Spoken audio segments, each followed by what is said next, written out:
من الشيطان الرجيم.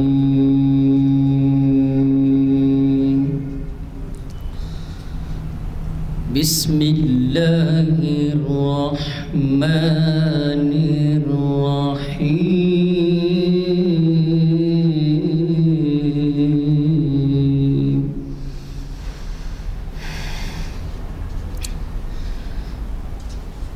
ما كان محمد أبا أحد من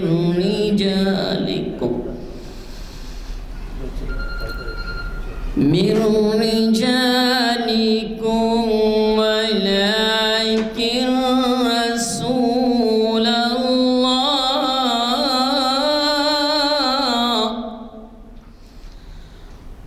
ولكن رسول الله وخاتم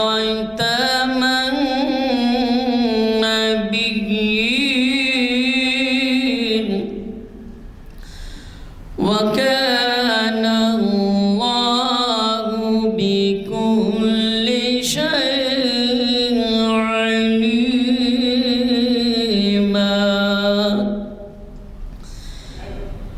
يا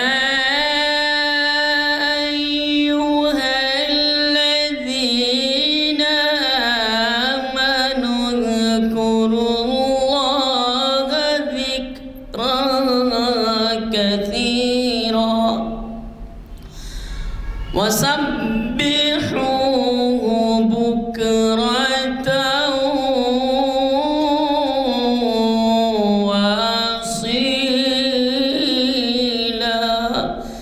صدق الله العظيم.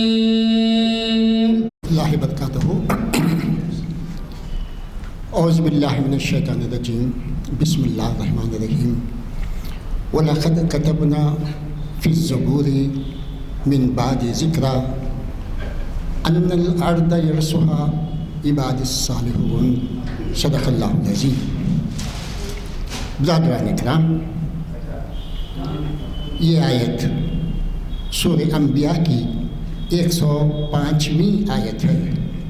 اس کے اندر اللہ تعالیٰ فرماتے ہیں کہ ہم نے زبور کے اندر، زبور جو آسمانی مقدس کتاب ہے جو حضرت داؤد علیہ السلام پر نازل ہوئی تھی، اس کے اندر ہم نے لکھ دیا، کتبنا لکھ دیا، من بعد ذکر، نصیحت اور وعظ کے بعد، تمام نصیحتیں اور وعظ کے بعد ہم نے لکھ دیا کہ ان الارض یرثھا، ہم زمین پر اقتدار انہی لوگوں کو دیں گے، فعبادی صالحین، میرے بندے جو صالح ہیں، میرے بندے جو عبادت گزار ہیں، اللہ کے، رسول اللہ صلی اللہ علیہ وسلم کے احکام کی پابندی کرنے والے ہیں، انہی لوگوں کو ہم زمین کا اقتدار دیں گے. اللہ تعالیٰ اس بات کو لوح محفوظ پر لکھ دیا ہے. اس کے بعد تمام آسمانی کتابوں میں بھی یہی بات درج ہے.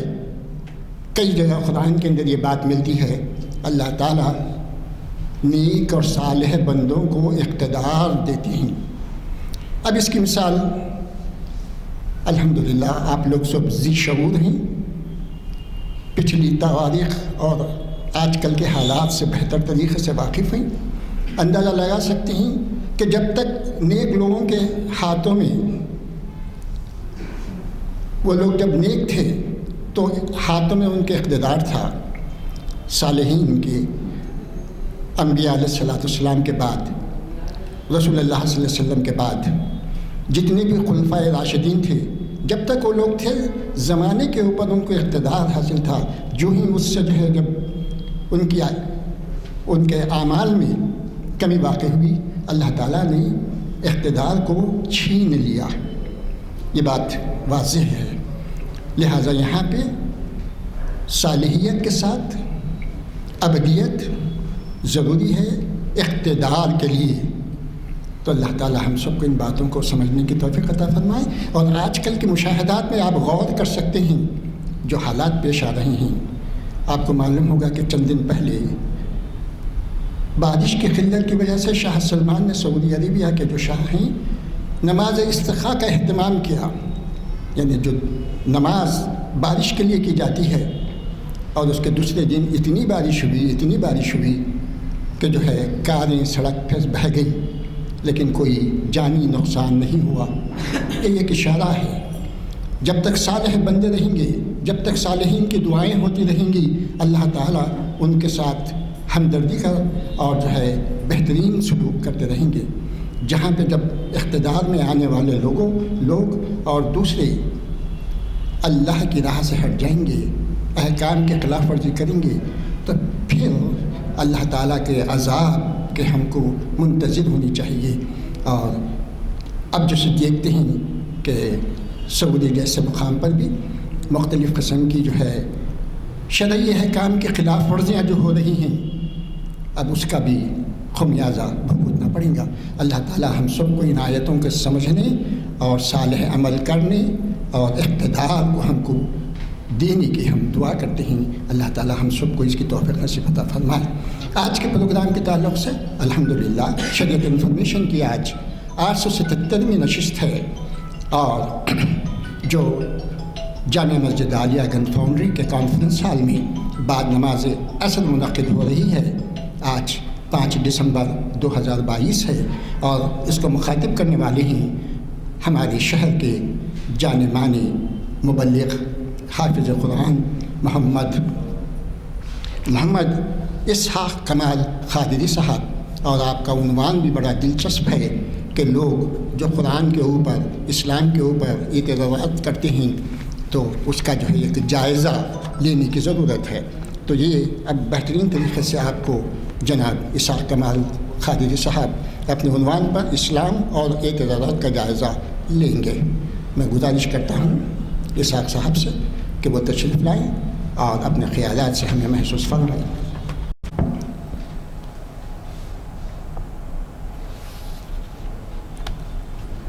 السلام علیکم ورحمۃ اللہ وبرکاتہ۔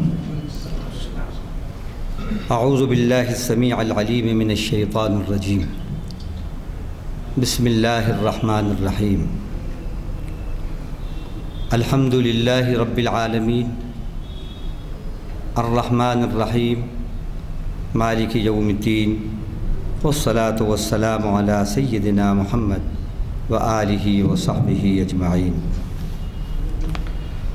اما بعد، قال اللہ جل وعلا فی کتابہ المجید، یریدون لیطفئوا نور اللہ بافواہہم واللہ متم نورہ ولو کرہ الکافرون۔ وقال النبی صلی اللہ علیہ وسلم، الاسلام یعلو ولا یعلی علیہ، وصدق رسولہ النبی الکریم۔ ہر قسم کی تعریف کے لائق اللہ ہی کی ذات ہے، اس لیے کہ وہی تمام جہانوں کی پالن ہار ہے، اس لیے کہ وہی سب سے بڑھ کر مہربان اور سب سے بڑھ کر رحم فرمانے والی ہے، اس لیے کہ وہی بدلے کے دن کی مالک ہے۔ ایسی شان والے آن والے پروردگار کے اس کی شایع نشان درود اور سلام ہو اس کے آخری نبی اور رسول حضرت محمد مصطفیٰ صلی اللہ علیہ وسلم پر، آپ پر، آپ کی ازواج پر، آپ کی اولاد پر، آپ کے اصحاب پر، آپ کی صحابیات پر، اور آپ کے ان تمام امتیوں پر جو آپ کے بتائے ہوئے راستے پر چل رہے ہیں اور قیامت تک چلتے رہیں گے۔ حمد و صلات کے بعد آج شریعت انفارمیشن سروس کا 877 لیکچر بعنوان اسلام پر اعتراضات کا جائزہ بتاریخ 5 نومبر 2022 بتاریخ 5 دسمبر 2022 مطابق 10 جمادی الاولیٰ 1444 ہجری بعد نماز عصر بروز پیر بمقام کانفرنس ہال مسجد عالیہ گن فاؤنڈری حیدرآباد تلنگانہ۔ اس وقت جیسا کہ ابھی آپ نے ہمارے بزرگ سے اعلانات میں سنا اور تمہید میں سنا کہ آج کے اس خطاب کا اور اس نشست کا جو عنوان ہے وہ عنوان ہے اسلام پر اعتراضات کا جائزہ۔ اب اعتراضات تو جب سے اسلام وجود میں آیا ہے جب سے ہی سلسلہ جاری ہے اور قیامت تک جاری رہے گا، لیکن اس میں سے وہ اعتراضات، وہ آبجیکشنز یا مسکنسیپشنز جو کہ کم فہم لوگوں کو تھوڑا ہیزیٹیشن میں مبتلا کر دیتے ہیں، انہی کا جائزہ لیں گے۔ اور کبھی ایسا ہوتا ہے کہ ہماری نالج اسلام کے بارے میں کم ہونے کی وجہ سے سامنے والا اگر کچھ اسلام پر آبجیکشن کرتا ہے یا اس کی تعلیمات پر کچھ اس کی مخالفت میں باتیں کرتا ہے اور ہمارے پاس اس کے جواب نہیں ہوتے، ہمیں معلومات نہیں ہوتی، تو ہم خاموش رہتے ہیں اور پھر ہم یہ سمجھتے ہیں کہ ارے اسلام تو وہ مذہب ہے کہ اس کے پاس ان اعتراضات کا، ان سوالوں کا جواب نہیں ہے۔ بات اسلام کی ناکامی کی نہیں ہے، اسلام کے پاس جواب نہ ہونے کی نہیں ہے، بلکہ ہمارے اسلام کے بارے میں شعور نہ ہونے کی ہے۔ اسلام کی جو تعلیمات ہیں ان سے ہماری ناواقفیت ہونے کی وجہ سے کبھی کبھی ہمیں ایسا محسوس ہوتا ہے کسی کے سوالوں پر کہ نعوذ باللہ کیا اسلام کی تعلیمات میں کمزوری ہے؟ کیسے ہو سکتی ہے؟ ہاں، اگر یہ مین میڈ ریلیجن ہوتا تو یقیناً پھر اس میں آدمی کی طرح کمزوری ہوتی، انسان کی طرح اس میں کمزوری ہوتی، لیکن یہ مین میڈ ریلیجن نہیں ہے، یہ گاڈ میڈ ریلیجن ہے، یہ خالق کائنات کا مذہب ہے اور ساری دنیا کا یہی مذہب ہے۔ ساری مخلوقات کا، زمین ہو، آسمان ہو، چاند ہو، سورج ہو، ستارے ہوں، جھاڑ ہوں، پہاڑ ہوں، دریا ہوں، سمندر ہوں، سب کا مذہب یہی اسلام ہے، کیونکہ اسلام کے معنی total obedience, total submission, total surrender, اللہ کے حکموں کے آگے جھک جانا، اللہ کی مکمل بندگی کرنا۔ یقیناً ساری مخلوق جو اللہ نے پیدا کی ہے وہ سب اللہ کے حکموں پر قائم ہے، اسی وجہ سے وہ ہمارے لیے مفید، مطلوب اور محبوب بنی ہوئی ہے۔ اگر وہ اللہ کے حکموں پہ عمل کرنا چھوڑ دیں تو یہ کائنات اور یہ ہمارا ایٹماسفیئر سب کا سب پائزنس ہو جائے، رہنے کے قابل نہ ہو۔ ان کے اسلام پر چلنے سے ساری دنیا، ہمارے لیے یہ ساری کائنات گویا کہ مفید بنی ہوئی ہے۔ جیسے تمام کائنات اللہ کے حکموں پہ چل رہی ہے، اگر اسی طرح ہم بھی اللہ کے مکمل فرما بردار ہو جائیں، مکمل اس کے حکموں پہ چلنے والے ہو جائیں، تو جیسے یہ کائنات کی یہ مخلوقات مفید ہیں، محبوب ہیں، مطلوب ہیں، اسی طرح ہمارا وجود بھی جیسا کہ پہلے تھا جب ہم اسلام پہ چلتے تھے، ہم اسلام کے ٹرو فالوورز جب تھے، تو جیسا اس وقت ہمارا وجود مفید تھا، محبوب تھا اور زمانے کا مطلوب تھا، ایسے ہی آج بھی ہو جائے۔ تو یہ قصور ہمارا ہے۔ اب چند اعتراضات، آبجیکشنز جو ہیں وہ ہم نے لیے ہیں، اس پر آپ کے سامنے اللہ کی توفیق سے کچھ بات کریں گے۔ ایک بات زیادہ تر یہ پھیلائی جاتی ہے، اور اسلاموفوبیا کا اس وقت جو ہے ایک معاملہ ایسا الیکٹرانک میڈیا، پرنٹ میڈیا اور سوشل میڈیا سے پھیلایا جا رہا ہے، ایسی باتیں اسلام کی طرف منسوب کی جا رہی ہیں جس کا اسلام سے کوئی تعلق نہیں، اور اس کے ذریعے یہ بتایا جا رہا ہے کہ دیکھو اسلام جو ہے اس کی تعلیمات اب ڈسکارڈیڈ ہو گئی ہیں، آؤٹ آف ڈیٹ ہو گئی ہیں، اور اگر اسلام پہ عمل کیا تو دیکھو وہاں کیا ہو رہا ہے، وہاں کیا ہو رہا ہے، وہاں کیا ہو رہا ہے، ایسے ہی افراتفری ہوگی۔ تو جو وہ مثالیں پیش کرتے ہیں، جن لوگوں کی مثالیں پیش کرتے ہیں جو دنیا کے اندر کیوس اور انارکی پھیلا رہے ہیں، اس کا اور ان کی ایکٹیویٹیز کا اسلام سے کوئی تعلق نہیں ہے، لیکن وہ غلط اسلام کو پیش کر کے اسلام کے کھاتے میں ڈالتے ہیں، اور پھر یہ بتانے کی کوشش کرتے ہیں کہ دیکھو اسلام ایسا مذہب ہے، اسلاموفوبیا، اسلام کا ڈر اور خوف بٹھاتے ہیں۔ لیکن اللہ تعالیٰ نے وعدہ کیا، جو آیتیں ہم نے پڑھی اور جو ایک حدیث ہم نے پڑھی، ایک آیت پڑھی سورہ صف کے پہلے رکوع کی، اور ایک حدیث بیہقی شریف کی جو ہم نے پڑھی، اس میں اللہ تعالیٰ نے بشارت دی اور بڑی زبردست سچی خبر دی کہ یریدون لیطفئوا نور اللہ بافواہہم، وہ یعنی اللہ کے جو دشمن ہیں، اللہ کے دین کے جو دشمن ہیں، دین اسلام، دین حق کے جو دشمن ہیں، وہ اللہ کے نور کو اپنی پھونکوں سے بجھانا چاہتے ہیں۔ واللہ متم نورہ ولو کرہ الکافرون، اور اللہ تو اپنے نور کو مکمل کر کے رہے گا، چاہے کافر یعنی خدا کے انکار کرنے والے، خدا کی باتوں کو، خدا کے وجود کو چھپانے والے، اور خدا کے ناشکرے۔ کافر کے یہ تینوں معنی آتے ہیں، حق کا انکار کرنے والا، حق کو چھپانے والا، اور خدا کی نعمتوں کا ناشکرا، یہ تینوں معنی کافر کے آتے ہیں۔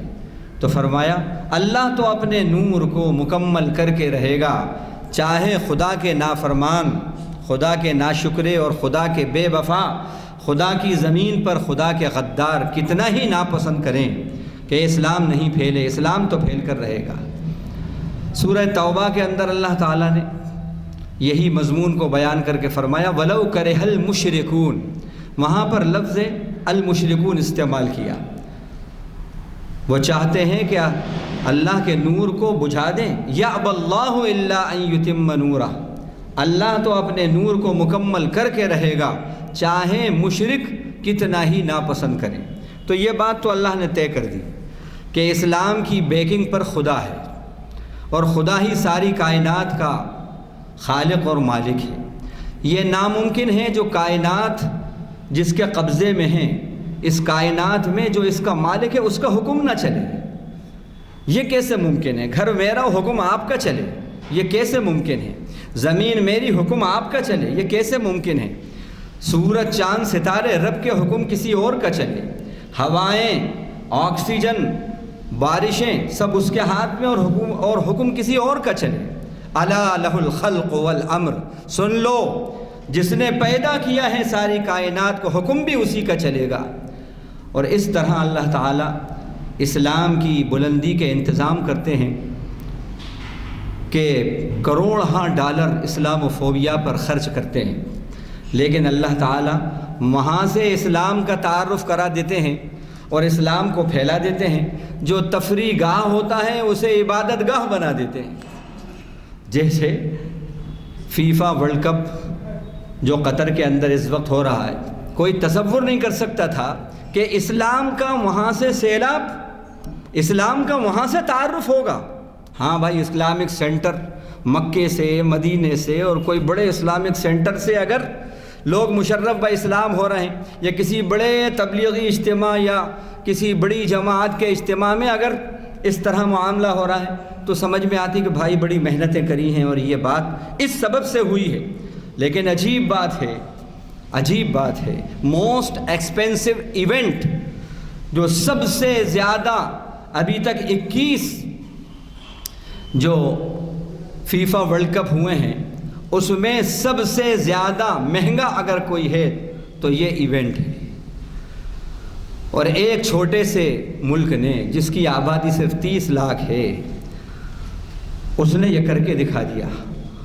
سب حیران ہیں کہ اگر آپ کے پاس اسلام ہے، آپ کا ماحول اسلامی ہے، آپ کا مزاج اسلامی ہے، اور پھر اللہ نے اگر آپ کو نعمت سے دولت سے نوازا ہے، اگر دولت ہے آپ کے پاس اور سورسز ہیں، ریسورسز ہیں آپ کے پاس، اور اسی کے ساتھ ساتھ مزاج آپ کا اگر اسلامی ہے، مزاج آپ کا اگر ایمانی ہے، اگر دینی ہے، تو پھر یہ سارے سورسز سب کے سب اشاعت اسلام میں پروپیگیشن آف حق میں لگ جاتے ہیں، اسلام میں لگ جاتے ہیں، کیونکہ ماحول سے مزاج بنتا ہے، ماحول سے مزاج بنتا ہے۔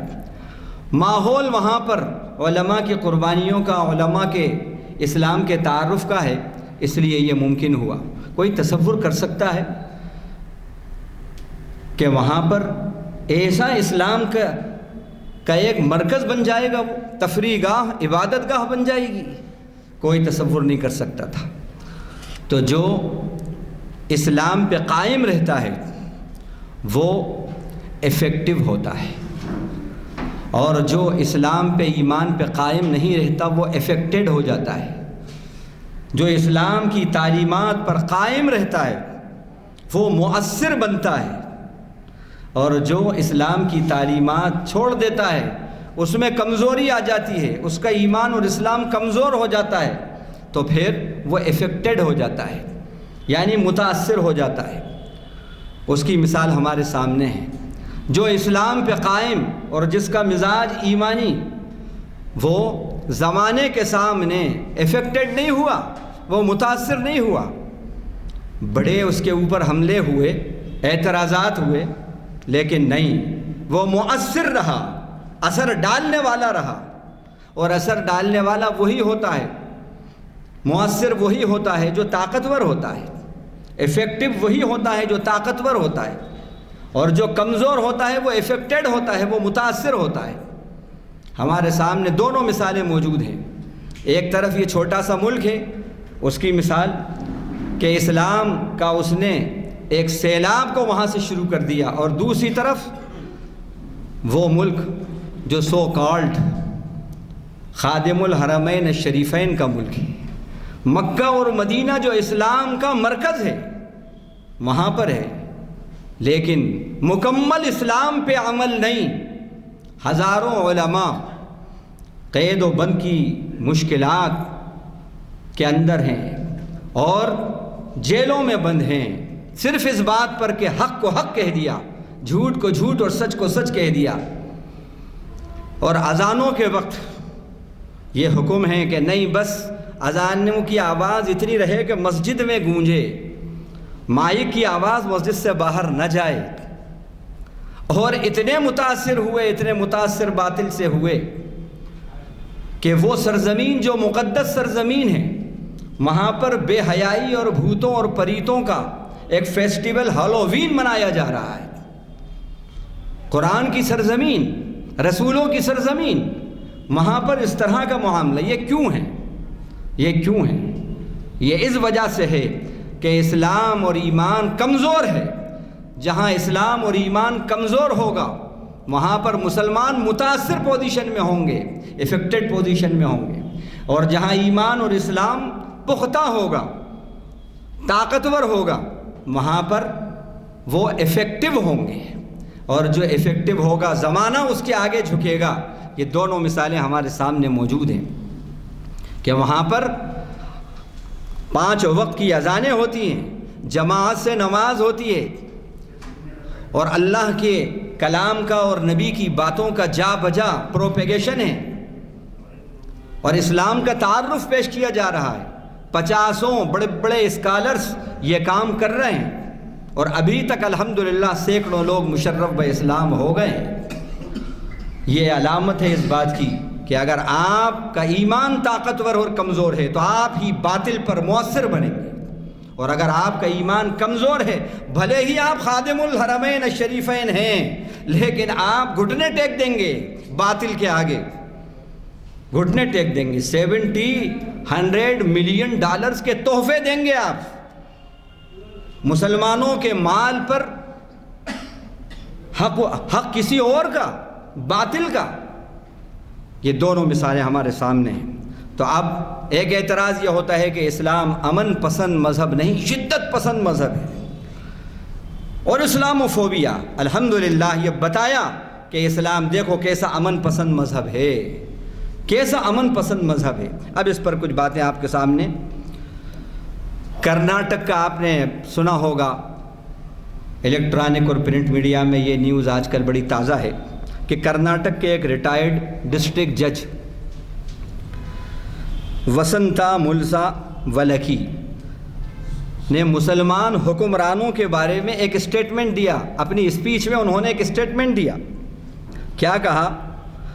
اور انہوں نے کہا کہ مغل حکمراں یعنی مسلم حکمراں، ان میں اگر ٹالرنس نہ ہوتا اور وہ اگر ٹالرنس کا رواداری کا ثبوت نہ دیتے تو ہندوؤں کا وجود خطرے میں پڑ جاتا. آج یہ کسی مسلم نے نہیں بلکہ ایک ریٹائرڈ جج نے، ڈسٹرکٹ جج نے یہ پیغام دیا. تو آج کل بہت میڈیا کے اندر کھلبلی مچی ہوئی ہے. اور پھر انہوں نے مزید کہا مسلمانوں نے ہندوستان پر سینکڑوں برس حکمرانی کی، اگر وہ شدت پسند ہوتے تو وہ آج اقلیت میں نہ ہوتے. یہ کتنی اہم، واقعی یہ جج ہی کہہ سکتا ہے یہ بات. یہ بیر فیکٹ ہے جو ہمارے سامنے آئی. اسی طرح پروفیسر آرنلڈ نے پریچنگ آف اسلام، جو ان کی بڑی معرکۃ الآراء کتاب ہے اور جو علامہ اقبال رحمۃ اللہ علیہ کے استاد محترم ہیں پروفیسر آرنلڈ، انہوں نے اپنی کتاب میں یہ بات لکھی کہ پوری دنیا پر اسلام نے اثر ڈالا اور یہ اسلام کو ٹالرنس تھا، اسلام کی رواداری تھی کہ جو یہودی اور نصرانی ان کو ترقیاں ملی. اسلام کی ترقی کے دور میں اسلام نے سینکڑوں سال حکومت کری.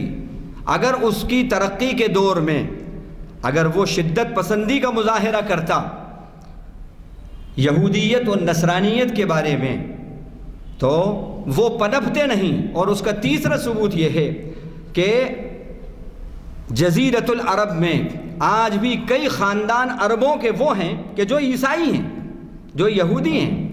اگر اسلام شدت پسند مذہب ہوتا تو کوئی بھی وہاں پر کوئی شخص جزیرۃ العرب کے اندر وہاں پر کوئی غیر مسلم یہودی اور عیسائی نہیں ملتا. اسی طرح مکے کی فتح ہوئی، آپ صلی اللہ علیہ وسلم فاتح مکہ ہیں.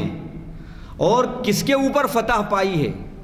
جنہوں نے اتنا ستایا آپ کو، اتنی تکلیفیں دی آپ کو. کیسی کیسی تکلیفیں. آپ اس وقت چاہتے تو اپنے پاور کا استعمال کر سکتے تھے، لیکن وہاں پر ٹالرنس کا ثبوت دیا اور آپ نے کہا تم کیا توقع کرتے ہو مجھ سے. پوچھا آپ نے، مکے والوں سے پوچھا. فاتح مکہ ہیں اور وہ لوگ ڈر رہے ہیں، انہیں پورا یقین ہے کہ اب شاید یہ انتقام لیں. جو اسلام کے دشمن ہیں انہیں یقین تھا کہ یہ انتقام لیں. تو انہوں نے کہا ہم آپ سے خیر کی امید رکھتے ہیں. آپ نے فرمایا اذهبوا وانتم الطلقاء، جاؤ تم سب آزاد ہو. تم سب جو اپنے گھر میں چلا جائے دروازہ بند کر لے امن میں. ابو سفیان کے گھر میں کوئی چلا جائے، ابو سفیان ابھی ایمان نہیں لائے ہیں، لیکن یہ رحمت للعالمین کی یہ رواداری، یہ اسلام کی رواداری ہے. ان کے گھر میں جو چلا جائے گا وہ بھی امن میں. بچا کون؟ بچا کون؟ اگر وہاں پر آپ اس رواداری کا ثبوت نہ دیتے تو وہ سب کے سب قیدی بن جاتے، قیدی بن جاتے ہیں. یہ آپ کی، یہ اسلام کی رواداری کا ثبوت. اسی طرح اس موقع کے اوپر جھنڈے جو مسلمانوں کے ہاتھ میں تھے، ایک صحابی کے ہاتھ میں جھنڈا ہے، ان کی زبان سے فخر کے اندر یہ جملہ نکل گیا الیوم یوم الملحمہ، الیوم یوم الملحمہ، آج تو بدلہ لینے کا دن ہے، ہمیں بہت ستایا ہے، آج تو بدلہ لینے کا دن ہے۔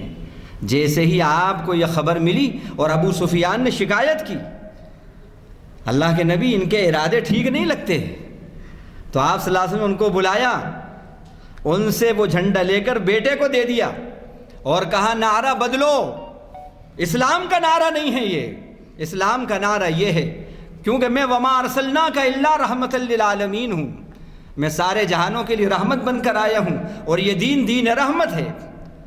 آپ نے فرمایا نعرہ بدلو، الیوم یوم الملحمہ کے بجائے الیوم یوم المرحمہ، الیوم یوم المرحمہ، بولو آج کا دن تو رحمت کرنے کا دن ہے، آج کا دن تو مہربانی کرنے کا دن ہے۔ تو یہ ہے۔ اسی طرح یہ بھی اللہ نے فرمایا لا اکراہ فی الدین، اگر یہ اسلام شدت پسند مذہب ہوتا تو یہ الفاظ نہیں ہوتے کہ دین کے اندر زبردستی نہیں ہے۔ اور چوتھا ثبوت یہ ہے کہ کہیں قرآن اور حدیث میں کہیں پر نہیں ہے کہ تلوار کے زور سے اسلام پھیلاؤ، اور کہیں نہیں ہے کہ تمہارے پاس جو قیدی آئے ہیں جبرا جبری ان کو مسلمان بناؤ، کہیں پر نہیں ہے۔ اسی طرح چوتھا ثبوت یہ ہے کہ جب آپ مجاہدین کو، حضرت ابوبکر صدیق اور خلفائے راشدین جب مجاہدین کو روانہ کرتے تو اس وقت کچھ نصیحتیں کرتے، یہ کہتے کہ دیکھو ہرے درختوں کو نہیں کاٹنا، دیکھو بوڑھوں پر ہاتھ نہیں اٹھاؤ گے، عورتوں پر ہاتھ نہیں اٹھاؤ گے، بچوں پر ہاتھ نہیں اٹھاؤ گے، اور جو لوگ اپنی عبادت گاہوں میں ہوں گے چاہے وہ کسی مذہب سے تعلق رکھتے ہوں ان کو بھی نہیں چھیڑو گے، کوئی عبادت خانے نہیں گراؤ گے۔ یہ تعلیمات، اگر یہ شدت پسند مذہب ہوتا تو اس طرح کی تعلیمات ہوتی، اسلام شدت پسند مذہب نہیں ہے۔ اسی طرح اللہ نے فرمایا لا تسبوا الذین یدعون من دون اللہ فیسبوا اللہ عدوا بغیر علم، یہ مسلمانوں کو اللہ حکم دے رہے ہیں، وہ لوگ جو اللہ کو اپنی جہالت کے سبب اگر برا بھلا کہیں تو تم ان کے معبودوں کو برا بھلا مت کہنا، ان کو برے ناموں سے یا ان کو دشنام ترازی یا ان کو گالیاں نہیں دینا ان کے معبودوں کو، وگرنہ فیسب اللہ عدوا بغیر علم، وہ اللہ کو اپنی جہالت کے سبب اللہ کو گالیاں دیں گے۔ اگر اسلام شدت پسند مذہب ہوتا تو یہ الفاظ نہیں ہوتے قرآن کے اندر۔ اسی طرح فرمایا من قتل نفسا بغیر نفس او فساد فی الارض فکأنما قتل الناس جمیعا، اگر کسی نے ایک معصوم جان کو قتل کر دیا تو اسلام کی یہ تعلیم ہے کہ ساری انسانیت کو گویا اس نے قتل کر دیا۔ شدت پسند مذہب کی یہ تعلیم ہو سکتی ہے؟ نہیں ہوتی۔ اسی طرح فرمایا قل الحق من ربکم فمن شاء فلیؤمن ومن شاء فلیکفر، سورہ کہف آیت نمبر 29، کہ آپ فرما دیں، اعلان کر دیں اس بات کا کہ حق تو تمہارے رب کے پاس سے تمہارے سامنے آ گیا، اب تم میں سے جو چاہے ایمان لے آئے، جو چاہے انکار کرے، کفر کا کرے، انکار کرے۔ یہ آپشن دیتے، وہاں تو یہ ہوتا نہ ہی ہر حال میں ماننا ہی ہے، نہیں تو تلوار، نہیں تو تلوار۔ پھر فرمایا سورہ مائدہ آیت نمبر 99 میں ما علی الرسول الا البلاغ، ہمارے رسول پر تو صرف دین اسلام، دین حق کو پہنچا دینا ہے۔ یہ نہیں کہا اگر یہ شدت پسند مذہب ہوتا تو اللہ یہ کہتے ما علی الرسول الا القتال، ہمارے رسول پر تو لڑنا ہی اور مرنا اور مارنا فرض ہے، یہ الفاظ نہیں ہیں۔ اسی طرح مکے کے قیدیوں میں سے جو آپ کے پاس جو قیدی آئے، چاہتے تو زبردستی کرتے نہیں، ان قیدیوں نے آپ کا حسن سلوک، مسلمانوں کا حسن سلوک دیکھا اور مسلمانوں کو یہ تاکید کری اللہ کے نبی صلی اللہ علیہ وسلم نے، یہ سب کے سب جو قیدی ہیں، جو کھاؤ تم انہیں کھلانا، جو پہنو انہیں پہنانا، انہیں پہنانا، جو کھاؤ وہ انہیں کھلانا، اور دیکھو انہیں کسی قسم کی تکلیف نہ ہو۔ اللہ اکبر۔ جو ان میں سے مسلمان ہوئے ہیں وہ خود یہ کہتے ہیں کہ یہ حال تھا اللہ کے نبی کی ان ہدایات کا کہ مسلمان خود جو ہے دوسرے درجے کی غذا کھاتے تھے، ہمیں A1 درجے کی غذا کھلاتے تھے، ہمارے ساتھ اچھا سلوک کرتے تھے۔ یہ ہے اسلام کی تعلیمات۔ اب دوسرے پر آتا ہوں میں۔ حجاب سے متعلق کچھ اہم باتیں، ویسے تو بہت سے آبجیکشن ہیں لیکن ایک اور موضوع کو کور کروں گا، حجاب۔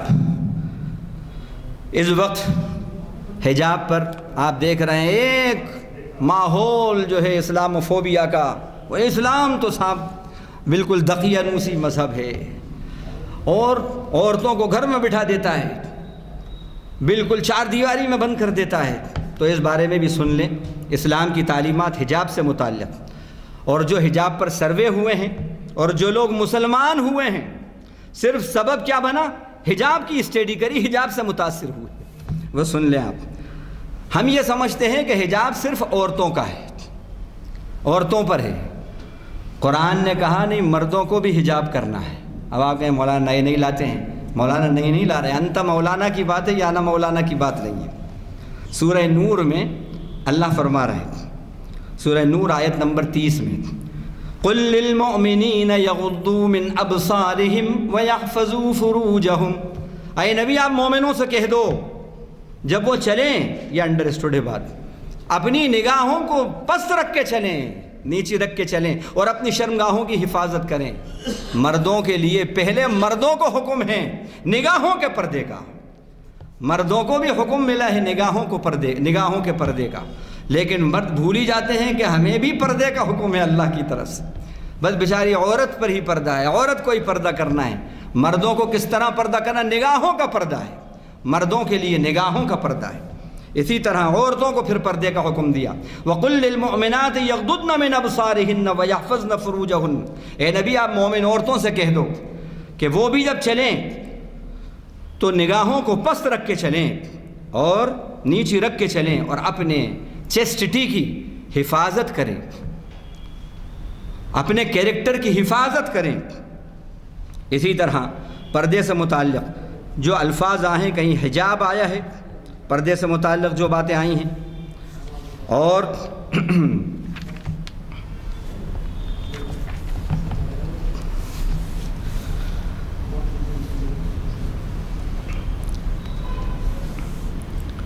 تو فرمایا قُلْ لِأَزْوَاجِكَ وَبَنَاتِكَ وَنِسَاءِ الْمُؤْمِنِينَ يُدْنِينَ عَلَيْهِنَّ مِنْ جَلَابِيبِهِنَّ، کہیں جلباب کا لفظ آیا، کہیں حجاب کا لفظ آیا۔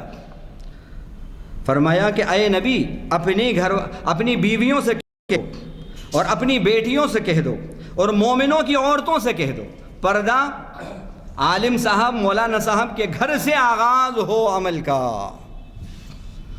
آپ کسی سے کہہ رہے ہیں کوئی بات تو گھر سے آغاز کیجئے، یہ رسول کی سنت ہے۔ تو یہاں پر حکم مل رہا ہے اپنی بیویوں سے، اپنی بیٹیوں سے، مومنوں کی عورتوں سے آپ یہ کہیں، کیا کہیں؟ یدنین علیہن من جلابیبہن، وہ اپنے سینوں کے اوپر چادروں کو ڈال دیں، جلباب کہتے ہیں چادر کو، وہ چادروں کو ڈال دیں۔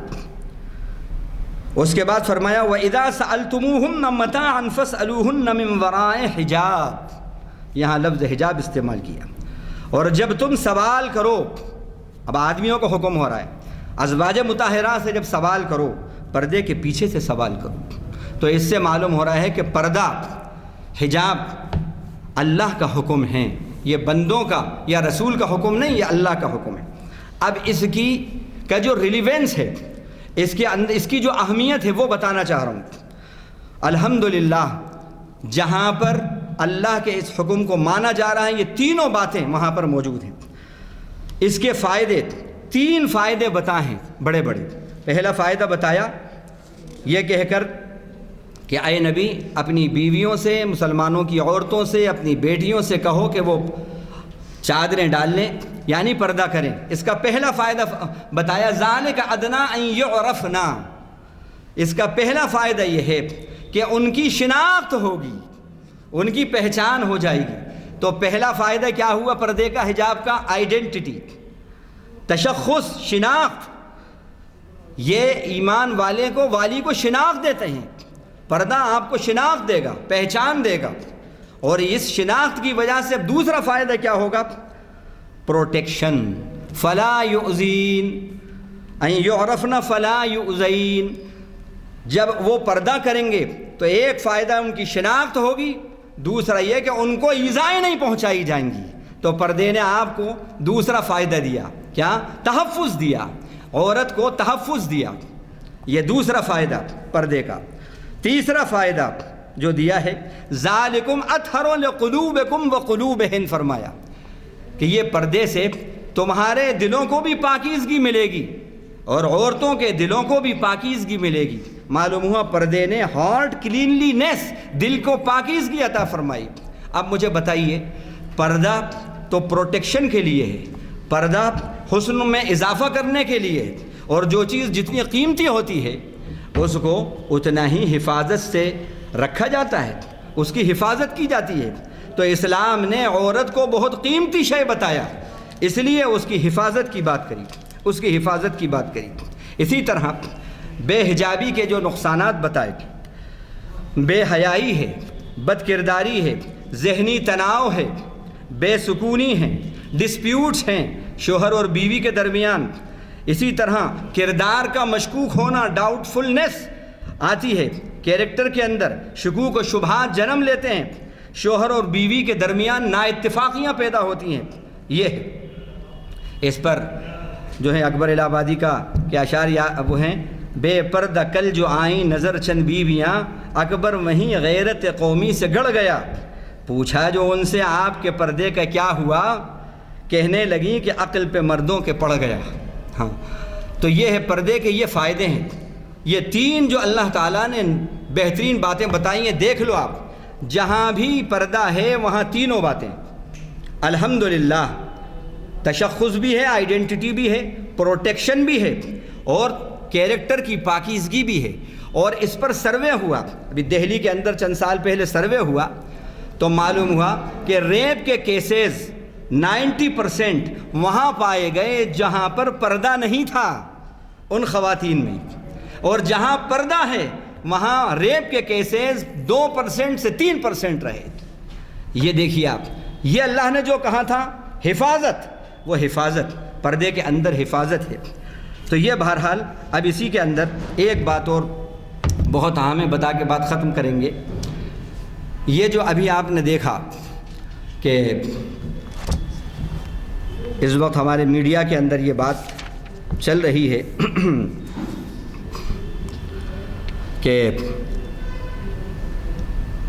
اسلامی تعلیمات جو نکاح سے متعلق ہیں، جو اسلام نے نکاح کے بارے میں جو بات کہی اور سلیکشن کیسا ہو، اس بارے میں جو باتیں بتائیں، اگر وہ طریقہ اپنایا جائے تو یہ اس وقت اگر یہ رول پلے کیے جائیں تو پھر اس وقت آفتاب پارسی کے ہاتھوں شلپا کی طرح معاملہ نہیں ہوتا، شلپا کے ساتھ یہ معاملہ نہیں ہوتا کہ 35 ٹکڑے ہو گئے۔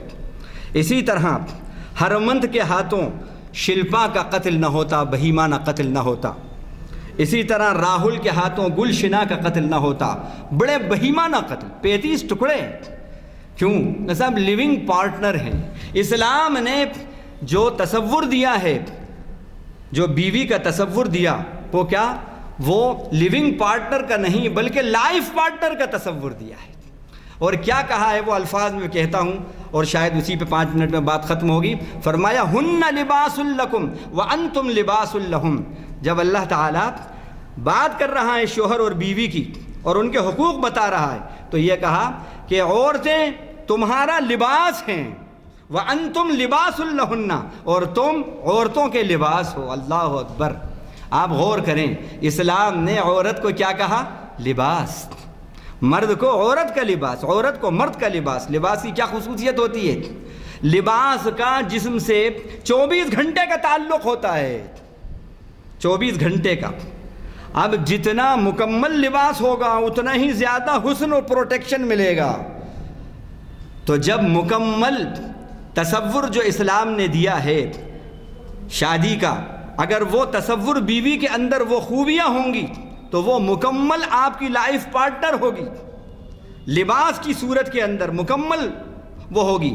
اور جب اس کو مکمل پروٹیکشن ملے گا تو پھر وہ غدار نہیں ہو سکتی، اور یہ بات لیونگ پارٹنر میں نہیں آ سکتی، لائف پارٹنر میں آئے گی۔ دیکھیے لباس کا کیوں اللہ تعالیٰ نے حکم مثال دی۔ بڑی اس کے اندر اہمیت ہے۔ لباس کی 3 خصوصیات ہوتی ہیں۔ پہلی خصوصیت کیا ہوتی ہے؟ پروٹیکشن، بدن کی حفاظت، ہے نا صاحب؟ بدن کی حفاظت، سردی ہے تو سردی کے مطابق لباس ہوتا ہے، گرمی ہے تو گرمی کے مطابق پروٹیکشن۔